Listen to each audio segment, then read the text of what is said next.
គឺជាការសងបញ្ជាក់ឲ្យឃើញថាថ្ងៃនេះមិនត្រឹមតែជាថ្ងៃសិរីសួស្តីសុខសុភមង្គលរបស់កូនកំឡោះនិងកូនក្រមុំតែពីររូបតែប៉ុណ្ណោះទេក៏ជាថ្ងៃដែលលោកប៉ាអ្នកម៉ាក់តែងតែទន្ទឹងរង់ចាំជាយូរមកហើយក៏ជាថ្ងៃដែលលោកប៉ាអ្នកម៉ាក់ទាំង4រូបមានមោទនភាពជាទីបំផុតនៅក្នុងថ្ងៃសិរីមង្គលអាពាហ៍ពិពាហ៍កូនប្រុសកូនស្រីរបស់លោកប៉ាអ្នកម៉ាក់ផងដែរ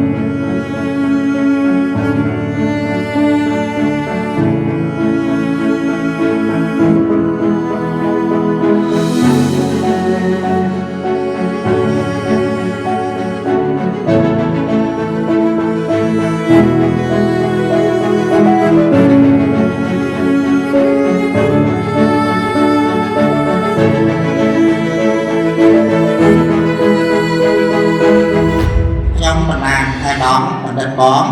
ហ៊ានបានហត់លោកជំទាវទាំងបងសៀងថៃសូមជម្រាបចូលបងអ្នកបន្លងគឺលោកបងទៀតប៉ិនស៊ីណានលោកស្រីនាងកុសលសុនារីសូមជម្រាបថាមានគុណជ័យនៅក្នុងគណៈប្រសាយមនោរម្យនេះបណ្ឌិតកូនប្រុសរៀន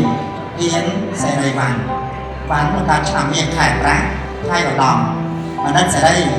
សំគូឬស្រីគ្រប់លះនាមហៅថាប៉ិនកុសលពៈតា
តាមពិតទៅជាថ្ងៃដែលប៉ារងចាំ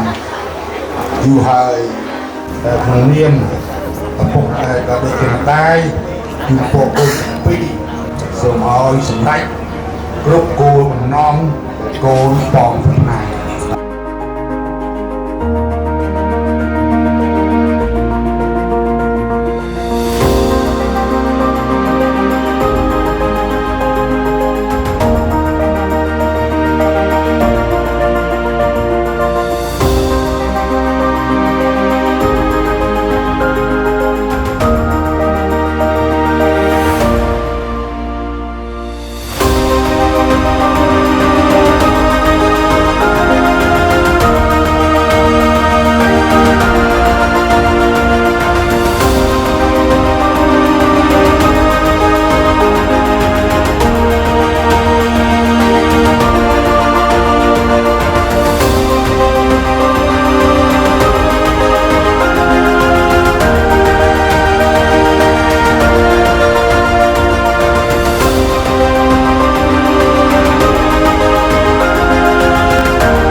ឈានចូលមកដល់ហើយកាន់តែបន្ថែមអត្ថន័យទឹកនោះដោយនៅក្នុងពេលនេះផ្ទាល់វត្តមានដ៏ថ្លៃថ្លាពីសំណាក់លោកប៉ិនស៊ីណាំងនិងព្រមទាំងលោកស្រីកុសលសុនារីដែលត្រូវជាលោកប៉ាអ្នកម៉ាក់របស់កូនក្រមុំលោកទាំងពីរនឹងដឹកនាំដំណើរកូនស្រីសម្រាប់ចិត្តរបស់លោកមកប្រគល់ជូនដល់កូនកំឡោះសូមគោរពអញ្ជើ